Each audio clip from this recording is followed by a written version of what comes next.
5 غلطات في التمرين لو بتعملهم لازم تراجع نفسك كويس.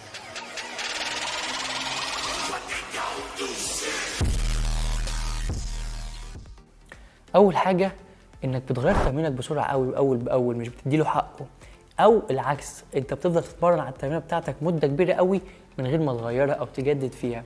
فانت الرينج بتاعك انك تفضل على نفس التمرينه ممكن من 8 اسابيع ل 12 اسبوع مناسب جدا.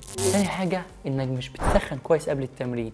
لازم قبل التمرينه بتاعتك لازم تكون متاكد ان جسمك جاهز مهيأ للتمرينه.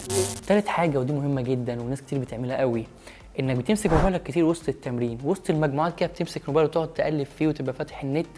ده بيفصلك في التمرين، بيخليك مش حابب تكمل التمرينه. وكمان بقى ممكن مثلا يجيلك مسج تعكنن عليك ولا حاجه، طب وعلى ايه؟ ما انت ممكن تقفل النت او تقفل الموبايل خالص، ممكن لو تسمع عليه اغاني ممكن تشغله، بس تبقى اهم حاجه قفل النت وما تقلبش فيه كتير وسط التمرينه، وركز في تمرينك افضل. رابع حاجه بقى ان انت تبقى مركز بس على الوزن العالي، انك تشيل وزن عالي وتلعب بيه وبتهمل خالص الاداء بتاعك. وبرضه انت لازم تكون محدد هدفك، يعني انت مش بتبقى باور ليفتر، انت تبقى عايز حاجه اسمها هايبرتروفي او ضخامه عضليه، فدي لازم تيجي بالاداء بتاعك كويس. والوزن مهم طبعا واهم حاجه، ولازم تحسب اوزان في كل تمرين وتحاول تعلي عليها، بس ما تجيش على الاداء بتاعك.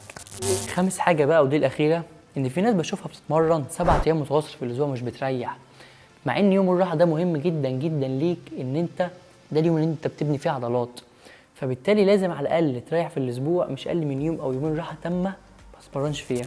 وبكده نكون اتكلمنا عن اكتر 5 غلطات بشوفها في التمرين. وما تنساش لو عجبك الفيديو ممكن تعمل سبسكرايب ولايك، ولو حابب تسال على التدريب الاونلاين ممكن تسيب لي مسج على الاكونت الانستجرام، وهسيب لك لينك التسجيل في التدريب الاونلاين في الديسكريبشن تحت. واستنونا في الحلقات الجايه.